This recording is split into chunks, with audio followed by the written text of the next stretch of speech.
O Triunfo Silencioso, de Clara Alcântara. Subscrevam o canal. Alguma vez se sentiram invisíveis?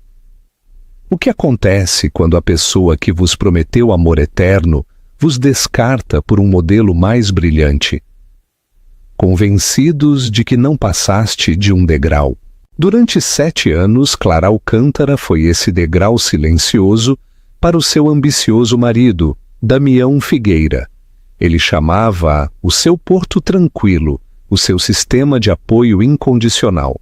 Depois rotulou-a de sosa, aborrecida e sem inspiração, e abandonou-a por uma mulher que ele podia exibir como troféu.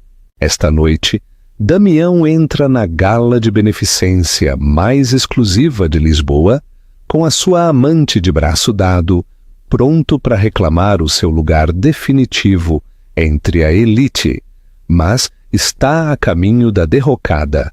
Subscrevam o canal agora mesmo. Fiquem conosco para uma história de traição devastadora, poder oculto e a épica queda de um homem que subestimou fatalmente a mulher que desprezou. Capítulo 1. O porto desmantelado. O silêncio no seu apartamento minimalista de aço e vidro na Avenida da Liberdade era o ruído mais ensurdecedor que Clara alguma vez tinha ouvido. Era algo cavernoso, um eco que engolia o suave zumbido do frigorífico Sub-Zero e o lamento distante do trânsito de Lisboa. Durante 7 anos ela cuidou desse silêncio, poliu-o e ofereceu-o ao seu marido, Damião Figueira, como uma prenda ao regressar do seu campo de batalha no setor financeiro.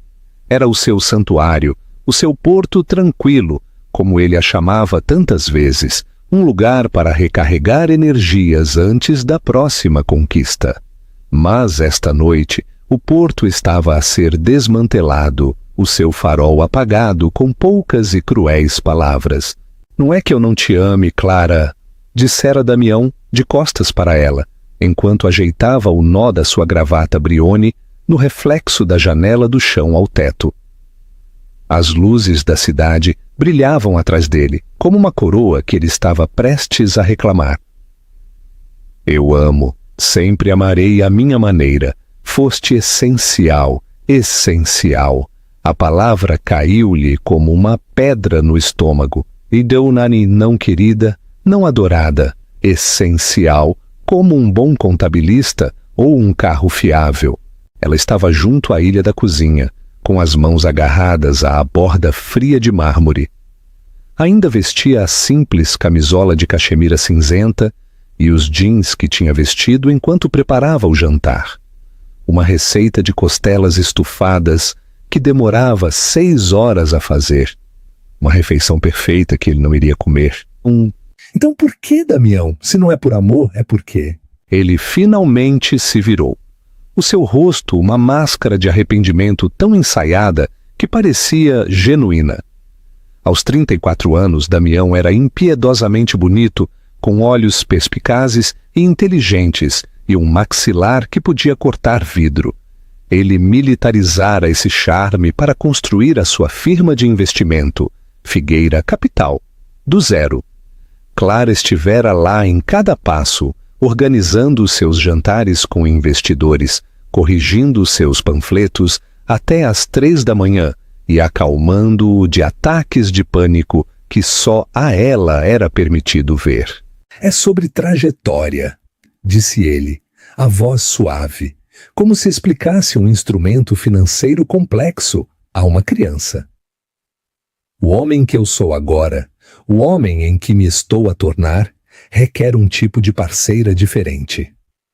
Alguém que brilhe, que domine uma sala.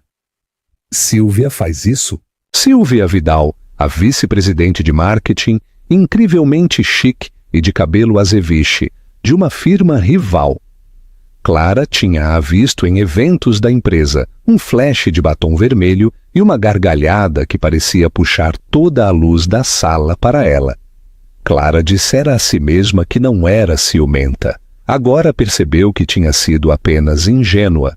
E eu não brilho, afirmou Clara, a sua voz inexpressiva. Não era uma pergunta. Damião teve a decência de desviar o olhar.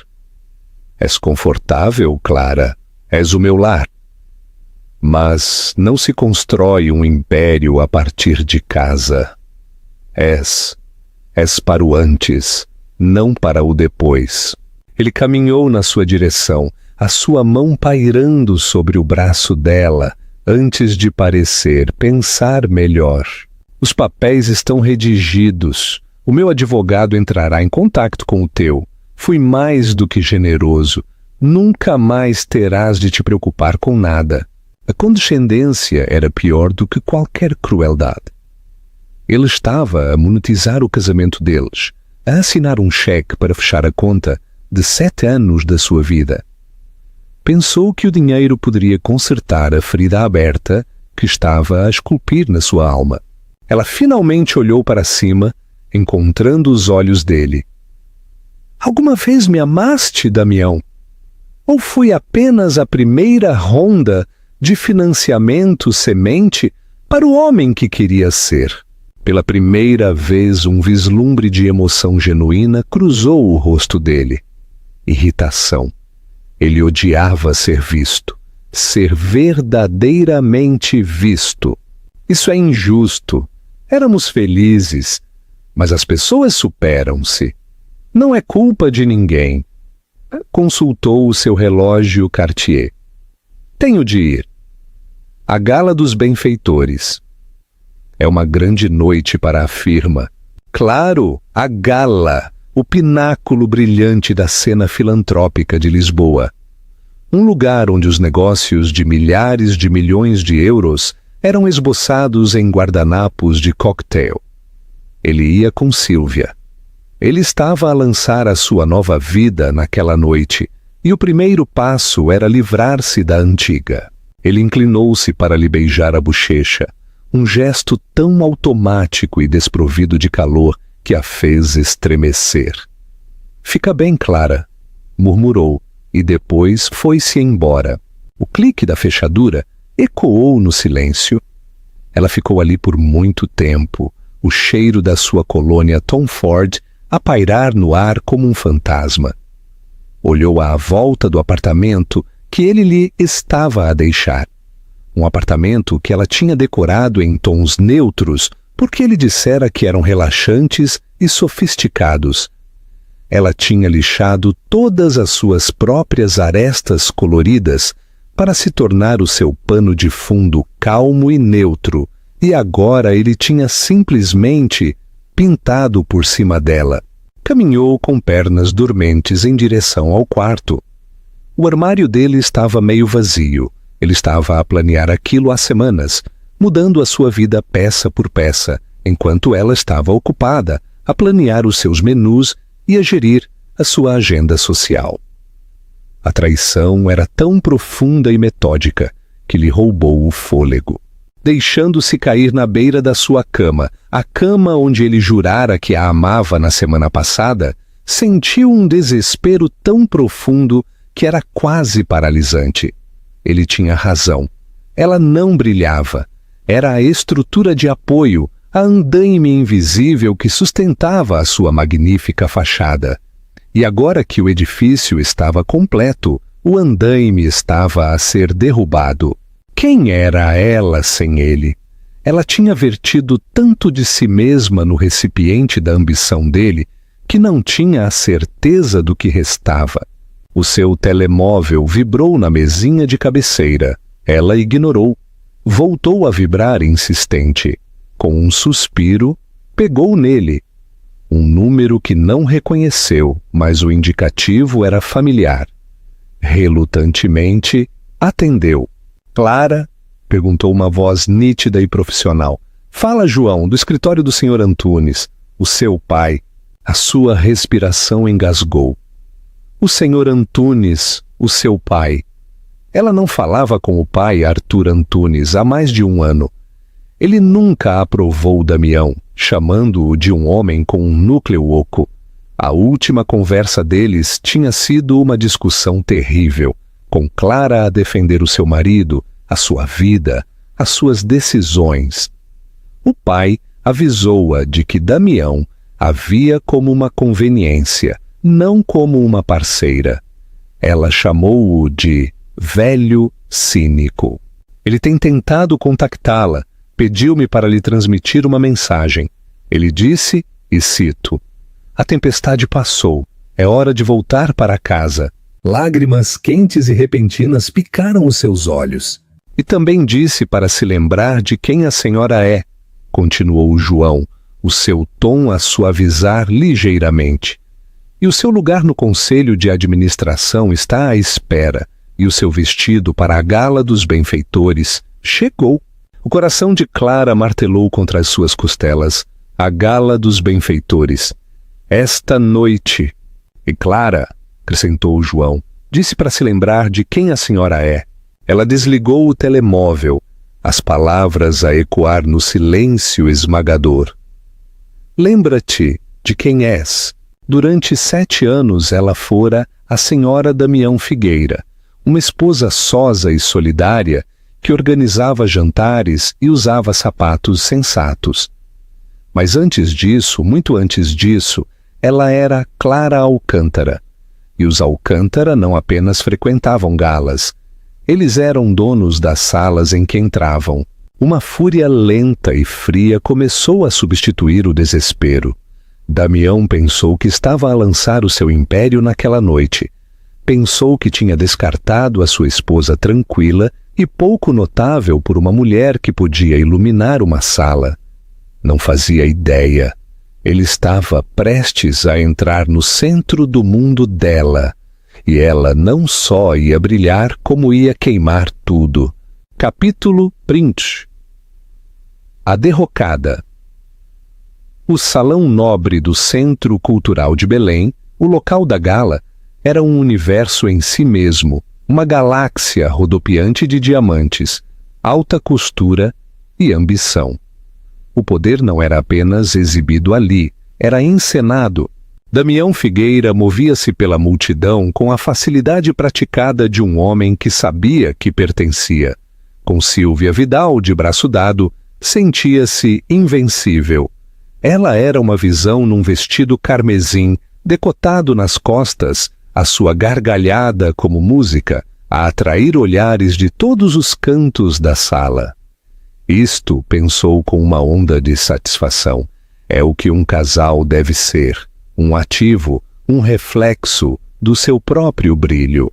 Querido, aquele ali é Rodrigo Montalvão, murmurou Silvia, as suas unhas lacadas a vermelho a apertar suavemente o braço dele.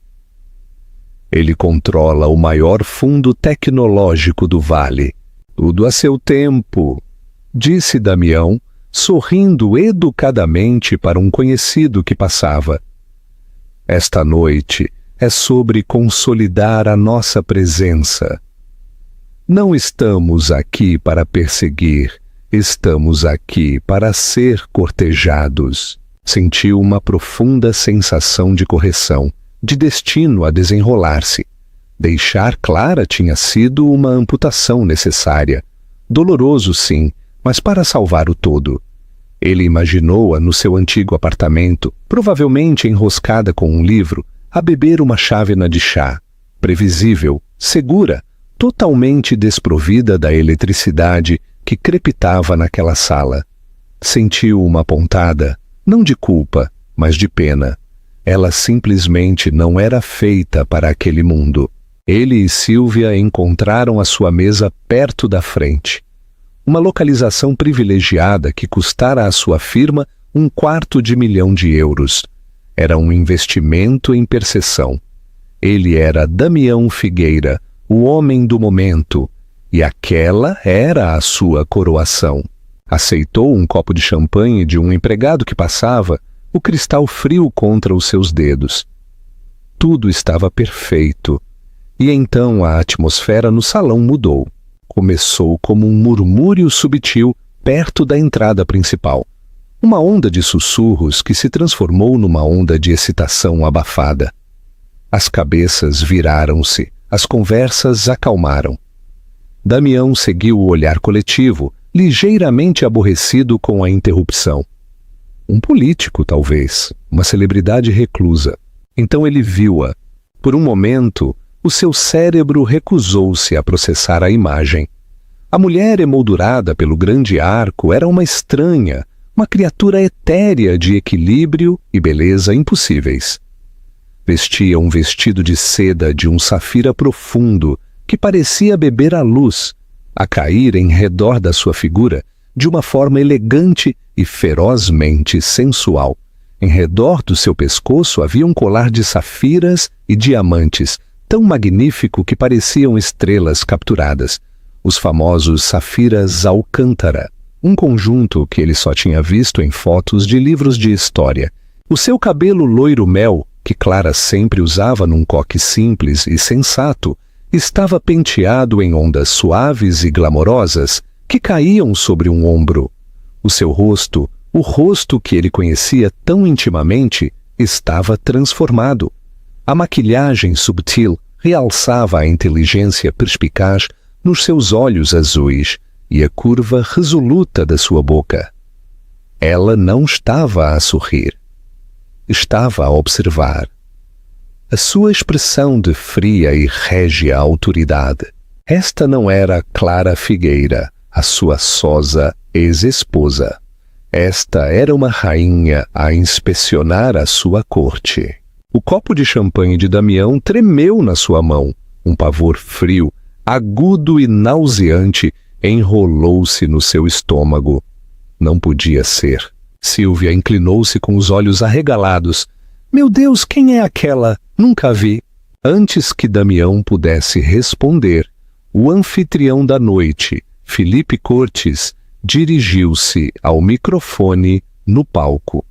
A sua voz ecoou por todo o salão. Senhoras e senhores, sentimos-nos muito honrados por ter conosco esta noite uma representante de um dos nossos mecenas mais generosos e antigos. Uma família cujo compromisso com as artes moldou o panorama cultural desta cidade durante um século. Um foco de luz encontrou a mulher na entrada. Ela não se encolheu. Simplesmente inclinou o queixo, o seu olhar a percorrer a sala através do mar de rostos atônitos, até encontrar o dele. Os olhos dela prenderam os dele por um único e devastador segundo. Não havia dor neles, nem raiva, apenas uma calma glacial, aterrorizante. Felipe Cortes sorriu. É com prazer que anuncio a criação da nova ala Alcântara de arte contemporânea, tornada possível por uma dotação histórica. Juntem-se a mim para dar as boas-vindas à nova membro do Conselho de Administração do Grupo Global Alcântara, a senhora Clara Alcântara. O nome atingiu Damião como um golpe físico. Alcântara. A sala explodiu em aplausos. O nome Alcântara era lenda em Lisboa. Era dinheiro antigo, poder real.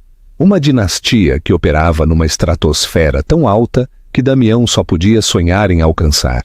Arthur Alcântara era um criador de reis, um titã da indústria que podia fazer ou desfazer fortunas com um único telefonema.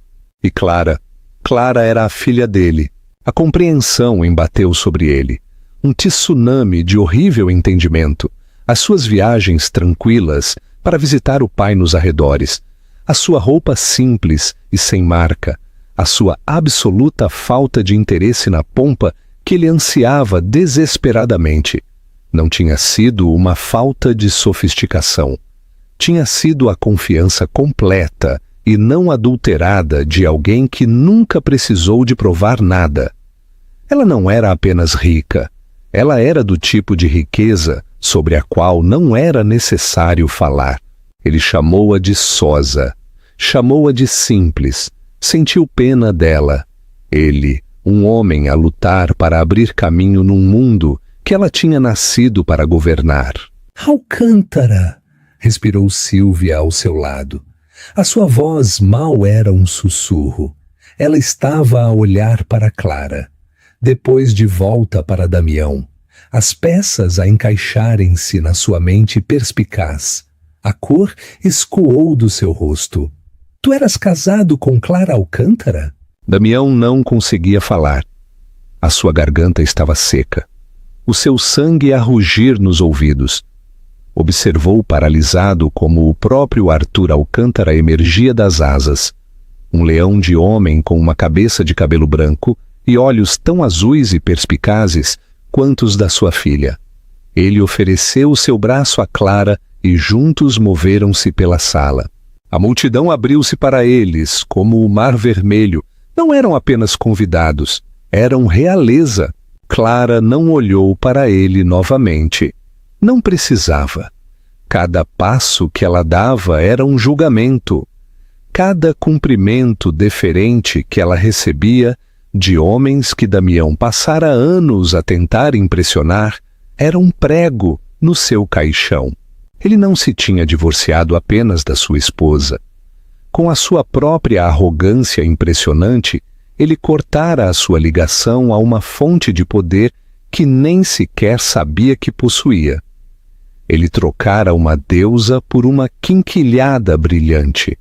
A mulher que ele chamara o seu Porto Tranquilo acabava de se revelar o oceano implacável, e ele não passava de um tolo num barco a afundar-se.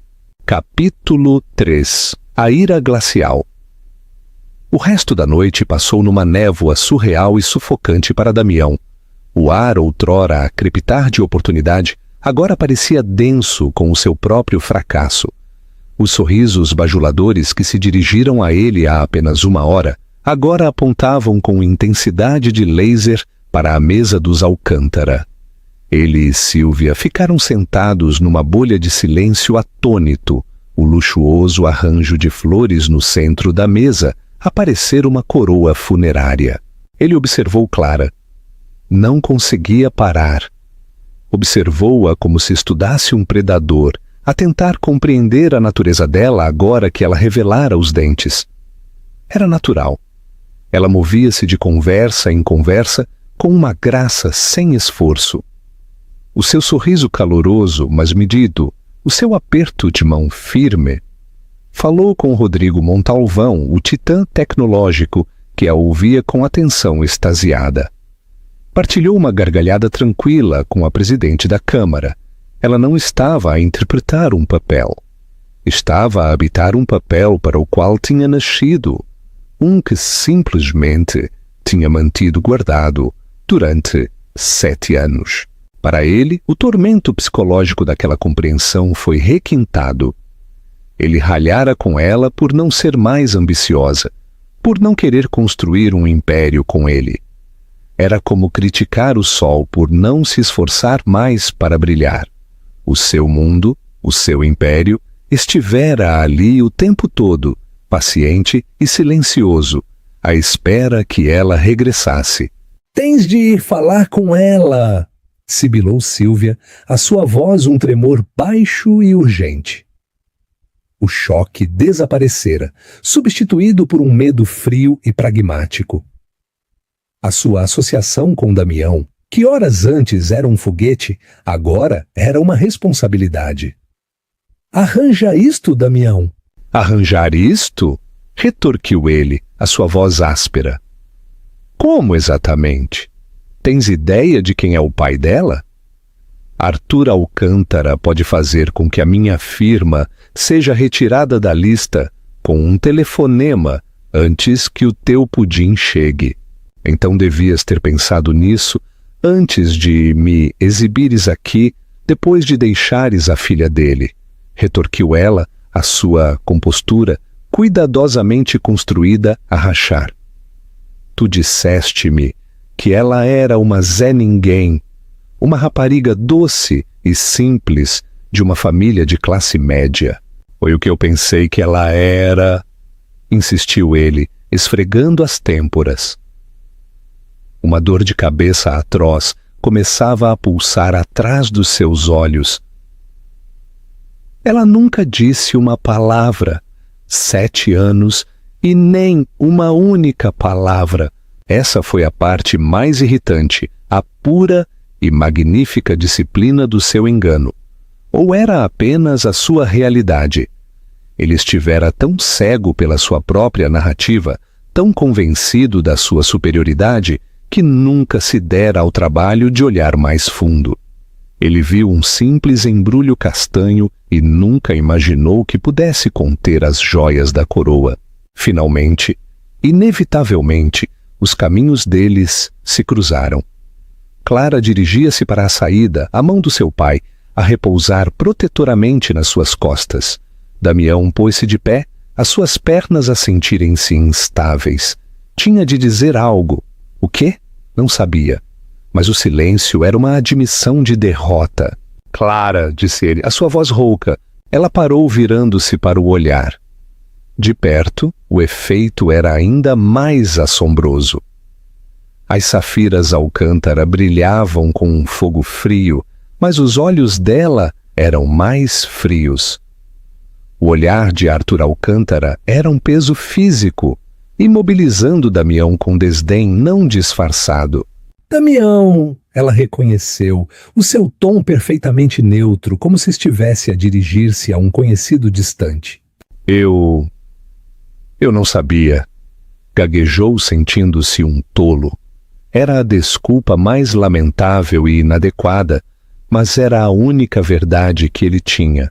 Um pequeno sorriso sem alegria tocou seus lábios. Não sabias. Nunca perguntaste. Fez uma pausa, deixando a simples acusação pairar no ar. Estavas tão ocupado a dizer-me quem eu era, que nunca pensaste em perguntar-te quem eu poderia ser por minha conta. A calma e a precisão cirúrgica das suas palavras foram devastadoras. Não houve gritos, nem lágrimas, nem drama. Isso teria sido mais fácil de lidar. Aquilo era uma execução. Clara, precisamos de falar, suplicou um tom desesperado a rastejar na sua voz. Isto é um erro. As suas sobrancelhas ergueram-se ligeiramente. Um erro? Por parte de quem? Sinto, pela primeira vez em muito tempo, que não estou a cometer um erro de todo. Ajeitou a seda do seu vestido. Tu disseste-me para encontrar o meu próprio caminho. Acho que disseste que eu era para o antes, não para o depois. Pois bem-vindo ao depois, Damião. Espero que desfrutes da vista. Arthur Alcântara deu um passo em frente. A minha filha tem um longo dia amanhã. Reunião do conselho às 8. Vamos embora. Ele deu a Damião um último olhar de desprezo. Figueira, tenta não te meter no nosso caminho. E com isso, eles foram-se embora, deixando Damião parado no meio do grande salão. Os murmúrios da multidão apressaram-se a preencher o vazio. Ele já não era o centro das atenções. Era o assunto dos mexericos, o tolo de uma história de advertência que seria contada durante o brunch por semanas. Sílvia desaparecera do seu lado, já a distanciar-se. Uma jogadora inteligente a cortar as suas perdas.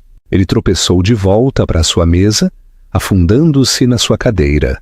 Ele procurara poder, status e uma parceira que pudesse amplificar a sua ascensão. Na sua busca arrogante, ele descartou o maior ativo que alguma vez possuiu. E, ao fazê-lo, ganhou um inimigo de um titã. Olhou para o outro lado da sala e viu Rodrigo Montalvão a conversar com outro investidor. Montalvão olhou para Damião, a sua expressão indecifrável, antes de lhe virar as costas. O cortejo tinha terminado, o frio tinha chegado. Damião Figueira tinha entrado na gala naquela noite a acreditar que estava a ser coroado rei. Saía como um pária, perseguido pelo rasto gélido da mulher que tinha descartado tão descuidadamente. O conflito psicológico estava apenas a começar. Ele construíra toda a sua identidade com base no seu próprio brilho e controlo percebidos. Esta noite, essa fundação tinha sido dinamitada, e ele estava em queda livre, sem saber onde iria aterrar. Carreguem em gosto e comentem. Acham que Damião alguma vez sentiu amor de verdade ou estava apenas a investir no seu futuro com a ajuda de Clara? Se estão a gostar desta transformação, carreguem em gosto neste vídeo. Deixem a vossa opinião nos comentários sobre se Clara devia ter aceitado o dinheiro de imediato ou lutar contra Damião publicamente. Capítulo 4. A Guerra Silenciosa. A semana após a gala foi uma aula magistral de relevância lenta e agonizante. O telemóvel de Damião, geralmente uma sinfonia constante de chamadas e mensagens de investidores, jornalistas e influenciadores do mercado, ficou misteriosamente silencioso. As reuniões foram adiadas misteriosamente. Um acordo importante que ele estava a cultivar há meses com uma startup tecnológica, de repente esfriou. O CEO já não devolvia as suas chamadas. Não foi um ataque manifesto, foi uma mudança de clima tranquila e sufocante. O ar em redor da Figueira Capital tornara-se tóxico. Damião passou os seus dias a vaguear pelo seu escritório. A vista panorâmica da cidade, que outrora achara inspiradora, agora parecia um lembrete constante do mundo do qual ele estava a ser expulso. Ele era um fantasma na festa. O seu nome, outrora uma estrela em ascensão nas colunas financeiras, agora era apenas mencionado em tons baixos e especulativos em páginas de mexericos ligadas à bomba Alcântara. Ele tinha se tornado uma história de interesse humano, uma piada. Entretanto, Clara Alcântara estava em todo o lado. Foi fotografada a sair da Torre Alcântara, com um aspecto polido e formidável num fato de calça tailleur. Foi citada no Jornal de Negócios sobre a nova iniciativa de energia verde do Grupo Global Alcântara. Foi perfilada numa grande revista de negócios que omitiu qualquer menção ao seu casamento de 7 anos, reduzindo toda a existência dele a uma nota de rodapé que ela escolhera apagar. O desequilíbrio de poder era absoluto. Ele não tinha acesso nem influência. Tentou ligar para ela uma dezena de vezes. Cada chamada ia diretamente para o correio de voz. Enviou mensagens de texto, mensagens longas e divagantes, que variavam selvaticamente de desculpas suplicantes a acusações amargas. Foram recebidas com silêncio digital. Ele estava a gritar no vazio. Aquele desapego calculado era uma forma de guerra psicológica que ela estava a travar, e era brutalmente eficaz. Ao recusar-se a interagir, ela estava a comunicar que ele já não era importante o suficiente para uma luta. A sua frustração transformou-se numa obsessão perigosa. Ele começou a investigar usando as suas capacidades de pesquisa para saber tudo o que podia sobre a vida que ela lhe tinha escondido. Descobriu a verdade.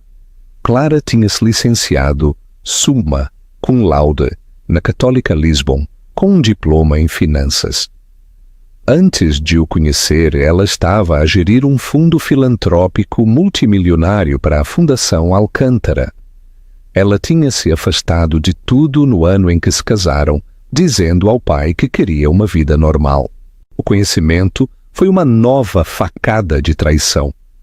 Ela não era apenas uma herdeira, era uma mente financeira brilhante por direito próprio. Ela tinha interpretado o papel da esposa solidária e não ameaçadora para ele, apagando deliberadamente a sua própria luz para que a dele pudesse brilhar mais. A narrativa que ele construíra, que ele a tinha elevado, que ela era sortuda por o ter, era uma ficção patética. O oposto era verdade. Ela condescendera a viver no seu mundo, e ele tinha sido demasiado arrogante para sequer dar conta. Ele viu um invólucro castanho simples e nunca imaginou que pudesse conter as joias da coroa. A pressão começou a manifestar-se na sua vida profissional. Durante uma tensa revisão trimestral com os seus sócios restantes, a sua concentração quebrou-se. Damião, onde estão as projeções para o fundo do 4º trimestre? Perguntou o seu sócio principal, um homem mais velho e astuto chamado Jorge. Damião olhou sem compreender. Estão a ser finalizadas. Elas estavam marcadas para terça-feira passada, disse Jorge, o seu tom cortante. A tua cabeça não está no jogo. Esta situação com a tua ex-esposa está a tornar-se uma distração séria. Os investidores estão a fazer perguntas. Querem saber por que não foste transparente sobre a tua ligação aos Alcântara. Faz-te parecer incompetente ou enganador. Foi um assunto privado, retorquiu Damião, o seu temperamento a acender-se. Nada é privado quando envolve uma dinastia de 100 mil milhões de euros, replicou Jorge, batendo com uma pasta na mesa. Estamos a sangrar, Damião, e é a tua ferida. O confronto deixou-o chocado. Regressou ao seu escritório sentindo que as paredes se estavam a fechar.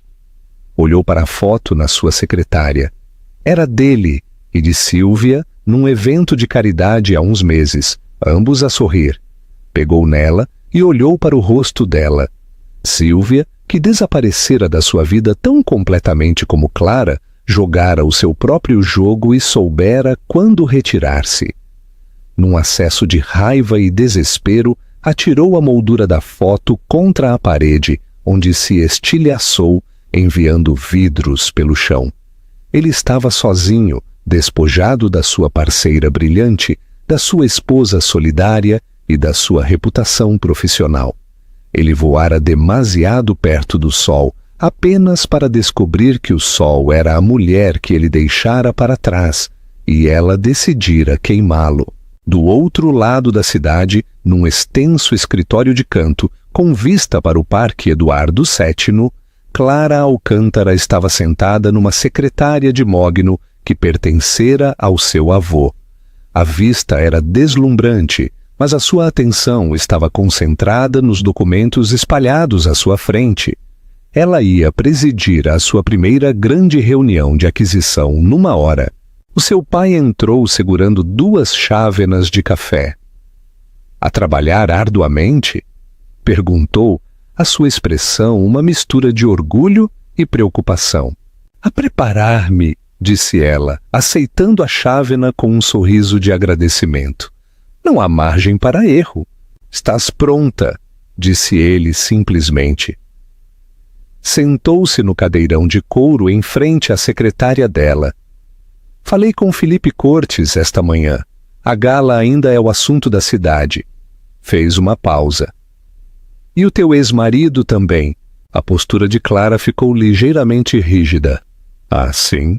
A firma dele está a lutar. Dizem que ele se tornou volátil, pouco fiável. Arthur observou-a com atenção. Esta é a parte do jogo sobre a qual sempre duvidaste, Clara. As consequências.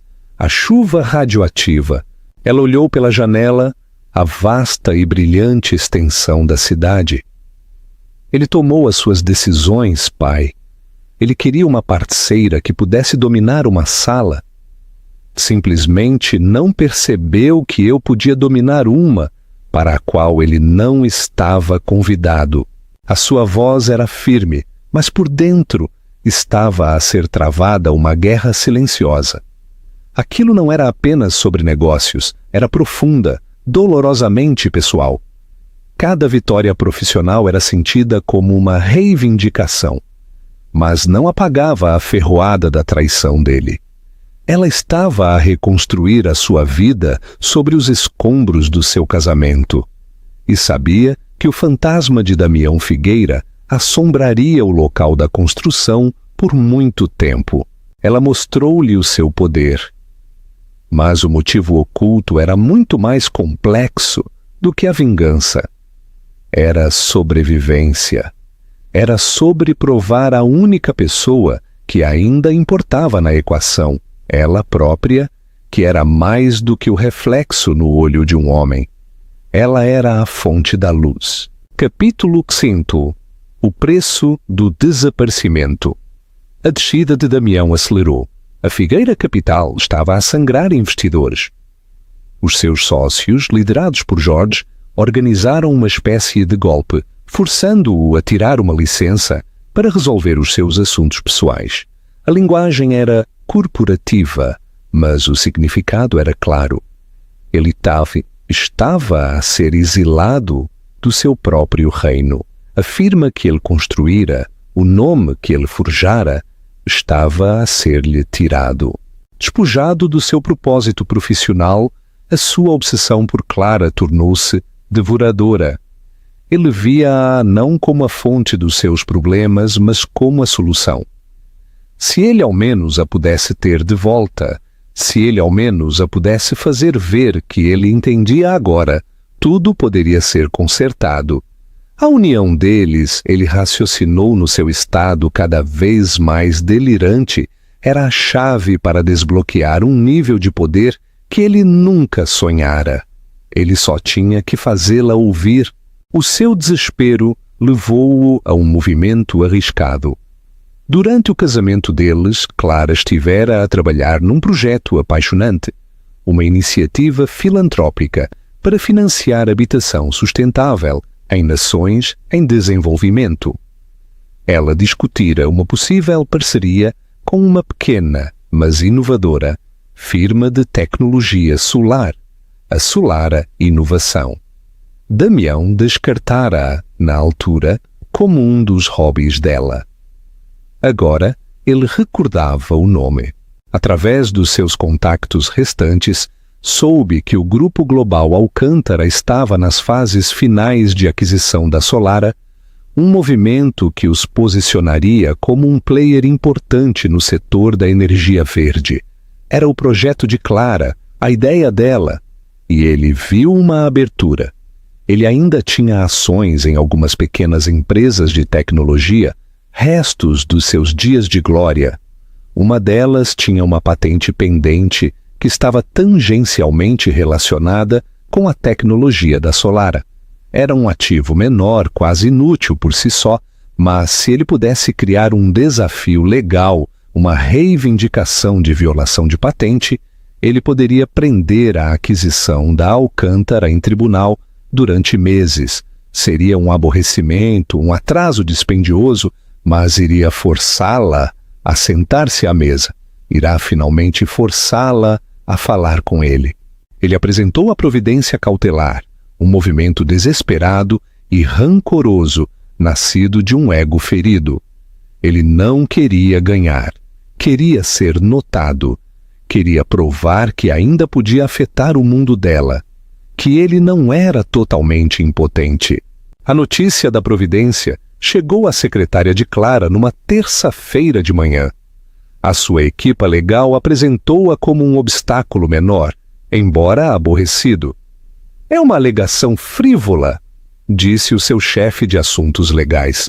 E claramente concebida para ser um espinho no nosso flanco, apresentaremos uma moção para indeferir, mas atrasará o fecho em pelo menos um trimestre. Clara olhou fixamente para o documento legal, o nome de Damião na parte inferior, o sangue escoado do seu rosto. Isto era diferente. O silêncio, o mexerico, os desaires. Isso era a consequência passiva das ações dele. Isto era um ataque direto e calculado. Ele não estava apenas a perseguir o passado dela. Estava a tentar ativamente sabotar o futuro dela. Ele estava a usar uma memória da sua confiança, um projeto que ela partilhou com ele em segredo, como uma arma contra ela. A natureza pessoal da traição foi assombrosa. Não era negócio, era crueldade. Qualquer vislumbre persistente de simpatia que ela pudesse ter sentido por ele extinguiu-se, substituído por uma fria e dura determinação. Ela cancelou as suas reuniões da tarde e conduziu até à quinta do seu pai, a 1 hora da cidade. Encontrou na sua biblioteca uma vasta sala cheia de livros que cheirava a couro velho e fumo de madeira. Deixou a providência na secretária dele sem dizer uma palavra. Arthur leu-a. A sua expressão endureceu. O ato desesperado de um homem desesperado, disse a sua voz, um rosnido baixo. Ele está a tentar arrastar-te para a lama com ele. Ele está a usar algo que eu partilhei com ele, disse Clara, a sua voz tensa pela raiva reprimida. Ele está a tentar punir-me por ter deixado a minha vida com ele. Então, o que vais fazer? Perguntou Arthur, os olhos a procurarem os dela. Podemos esmagá-lo. A nossa equipa legal pode contraprocessá-lo até a aniquilação. Podemos filtrar o precário estado financeiro da firma dele para a imprensa. Quando terminarmos, ele não conseguirá um empréstimo nem para uma chávena de café. Clara olhou pela janela para os extensos e cuidados jardins. O caminho que o pai lhe oferecia era tentador. A ideia de retribuição, de fazer Damião sentir até uma fração da dor que ele lhe causara, era um canto de sereia. Ela poderia arruiná-lo completa e absolutamente. Ela poderia tornar-se o monstro que ele criara. Mas depois pensou nos últimos 7 anos, os compromissos silenciosos, a lenta erosão da sua identidade, a forma como se contorceu para se encaixar na vida dele. Arruiná-lo não apagaria isso. Apenas provaria que ele tinha tido sucesso em mudá-la, em refazê-la à sua própria imagem, uma jogadora impiedosa num jogo de poder. Seria uma vitória que pareceria uma derrota. E não, disse ela, a sua voz tranquila, mas firme. Virou-se para o pai. Não haverá luta pública. Não haverá fugas. Esse é o jogo dele. Não vou jogá-lo. Então qual é a tua jogada? Um plano começou a formar-se na sua mente, frio e preciso. Ele quer uma reunião? Ele quer forçar-me a sentar-me à mesa? Muito bem, eu dar-lhe-ei uma, mas não será a que ele espera. Ela não ia lutar contra ele nos termos dele. Ia terminar aquilo nos termos dela. O desmoronamento já não era algo que ela veria à distância. Ela ia puxar pessoalmente o fio final. A reunião foi marcada num local neutro, uma sala de conferências nos escritórios do principal escritório de advogados do Grupo Global Alcântara. O espaço era deliberadamente estéril e impessoal, todo cromo polido, madeira escura e vidro à prova de som, oferecendo uma vista panorâmica de um céu cinzento e frio. Era um lugar para transações, não para reconciliações. Damião chegou primeiro, vestido com um fato impecavelmente tailleur, mas pendurado num corpo que perdera peso. Havia olheiras sob os seus olhos, mas o seu maxilar estava apertado com uma determinação desafiadora. Ele acreditava que finalmente havia recuperado uma medida de controlo. Ele forçara a rainha a reconhecer o peão. Ele ensaiou as suas frases iniciais, uma mistura cuidadosamente elaborada de contrição e visão de negócios, concebida para abrir um caminho de volta à vida dela. Clara entrou precisamente a horas, flanqueada por 2 dos seus advogados principais. Ela não usava um fato de poder. Em vez disso, escolheu um simples, mas elegante, vestido cor de creme. Parecia calma, serena e absolutamente intocável. Não ofereceu nenhuma saudação. Simplesmente sentou-se na ponta oposta da longa mesa, criando uma vasta distância intransponível entre eles.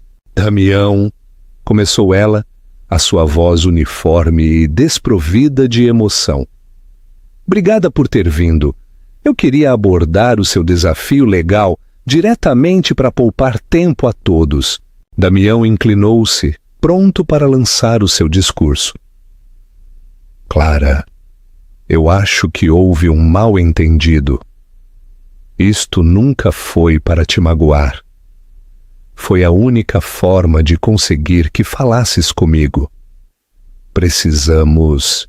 Ela levantou uma mão, um gesto pequeno e simples que o silenciou instantaneamente. Permita-me ser clara. Não há um nós. Há a sua empresa e há a minha, E o senhor apresentou uma providência frívola e de má fé contra a minha empresa. Isso está correto? O advogado dela deslizou uma pasta sobre a mesa em direção a Damião. Ele abriu-a. Lá dentro havia declarações juramentadas detalhadas, análises financeiras e relatórios técnicos de especialistas independentes, desmantelando sistematicamente a sua reivindicação de patente. Era uma exibição avassaladora de poder de fogo legal, reunida em questão de dias. A nossa equipa legal estima que defender-nos contra a sua reivindicação nos custaria aproximadamente 2 milhões de euros em custas e atrasaria a aquisição em 6 meses, continuou Clara, a sua voz tão fria quanto as paredes de vidro. Desindeferir seria fácil, mas não me interessa o fácil. Interessa-me o definitivo. Outro advogado deslizou uma segunda pasta em direção a ele. Esta era diferente, era um acordo de compra de ações. Durante o nosso casamento, disse Clara, o senhor usou frequentemente a minha conta de investimento pessoal para gerir investimentos angel em pequena escala. Uma delas foi um investimento de Honda Semente numa empresa de logística digital, a Logstream. O senhor colocou 50 mil euros, acho que chamou-lhe um volante. Damião olhou fixamente para ela, confuso. O que é que isso tem a ver com o quê? A Logstream acabou de ser adquirida pela Amazon, disse Clara categoricamente. Esse investimento de 50 mil euros que permaneceu numa conta em meu nome, agora vale aproximadamente 28 milhões de euros. O ar saiu dos pulmões de Damião. Ele tinha se esquecido completamente. Um pequeno investimento feito há anos, uma nota de rodapé na sua carteira. Agora, um ganho inesperado surpreendente. O ganho inesperado dela. O senhor tem 2 opções, Damião, afirmou Clara, inclinando-se ligeiramente, os olhos fixos nos dele. Opção A. Procede com a sua providência. Nós, contra processar, luemos não apenas pelos honorários legais, mas pelos danos relacionados com o atraso. Citaremos cada registro financeiro da Figueira Capital. Expor-lhe-emos o precário estado da sua firma e a sua própria má conduta profissional. Será arruinado, pública e permanentemente. Quando terminarmos, estará na falência. Ela fez uma pausa, deixando o peso da ameaça assentar na sala silenciosa. Ou a opção B, continuou, a sua voz a baixar para um sussurro. O senhor assina este documento, que retira imediatamente a sua providência. Em troca, eu assinarei este. Ela deslizou um cheque bancário sobre a mesa. Estava em nome dele.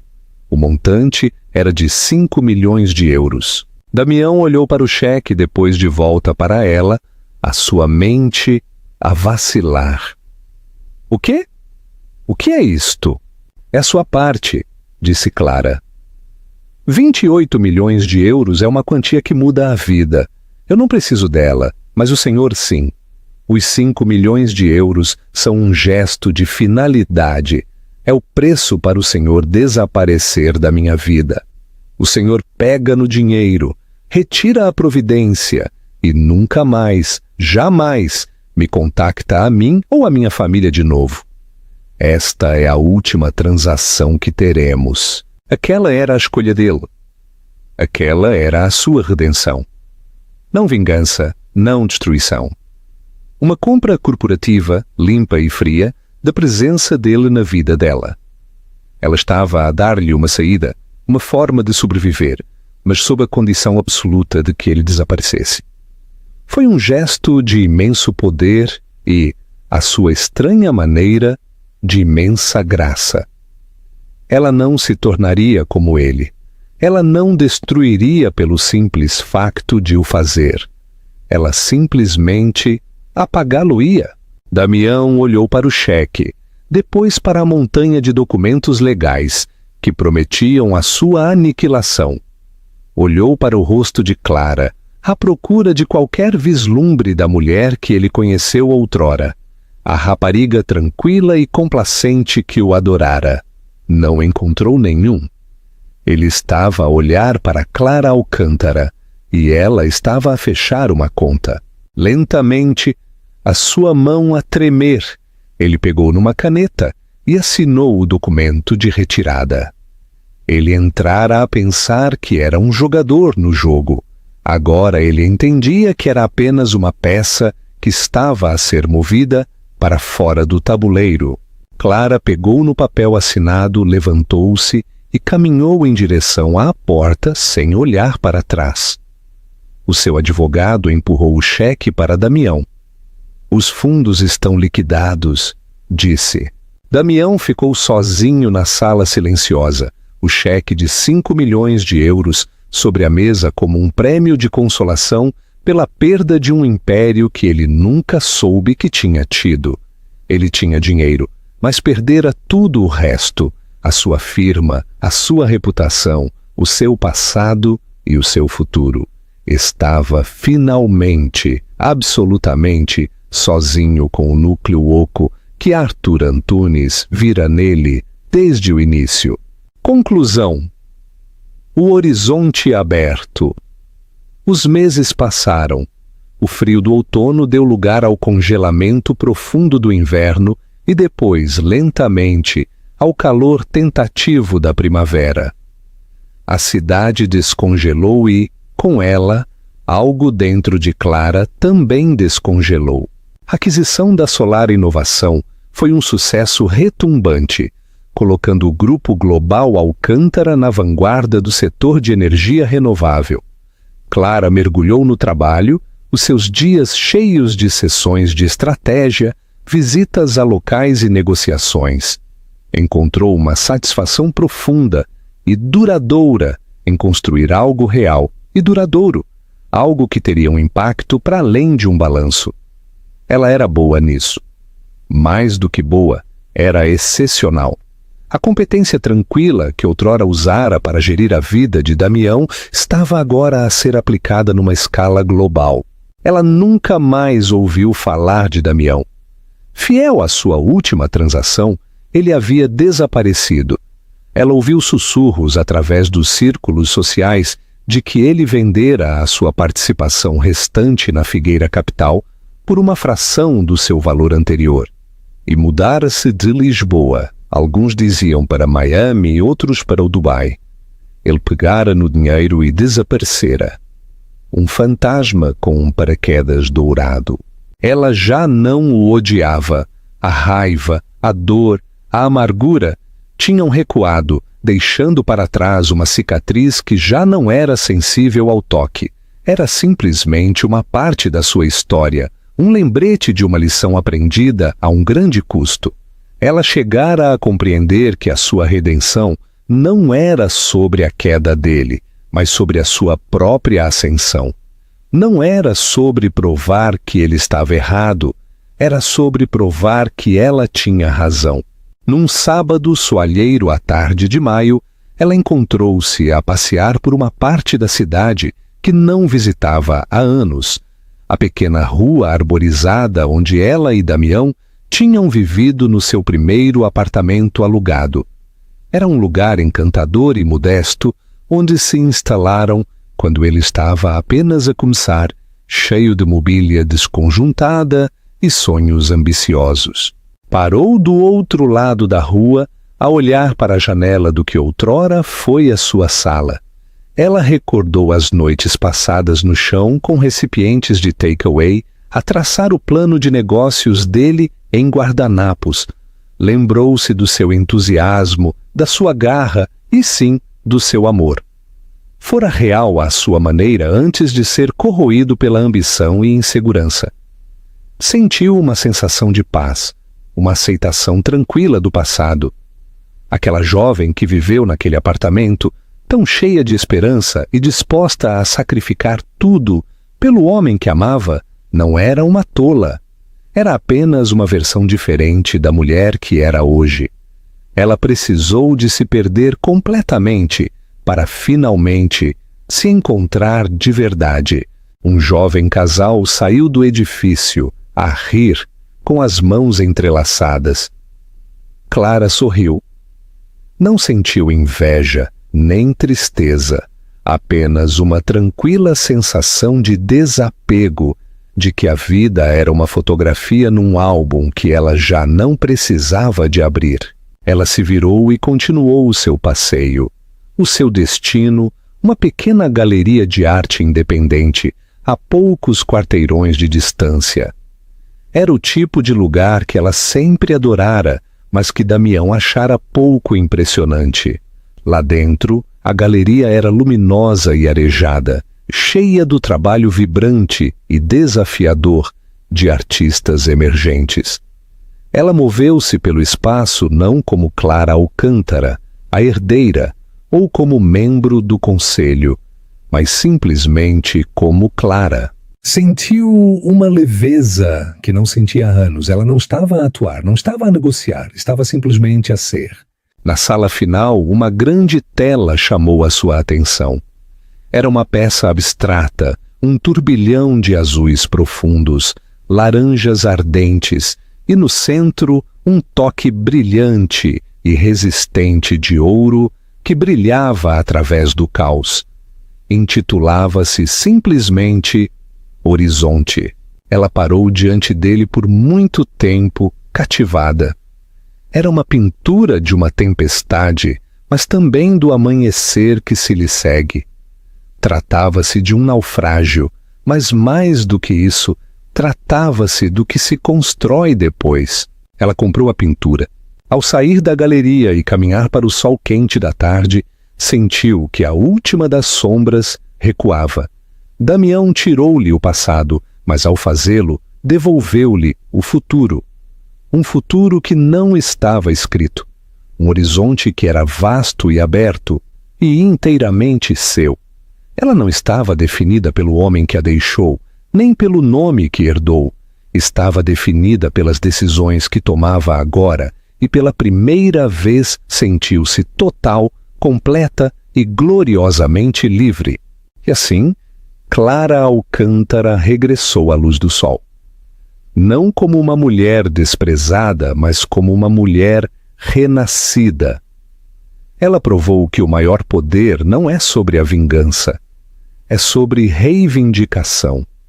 É sobre lembrar quem eras antes de o mundo te dizer quem devias ser. A história de Clara Alcântara. O que achaste do movimento final de Clara? Foi verdadeira redenção? Ou ela devia ter tirado a Damião tudo o que ele tinha? Deixa-nos saber nos comentários. Se foste comovido por esta história de força e transformação, por favor, carrega em gosto neste vídeo e partilha-o com alguém que precise de um lembrete do seu próprio poder. Não te esqueças de subscrever e tocar o sino de notificação para não perderes a nossa próxima história. Obrigado por nos veres.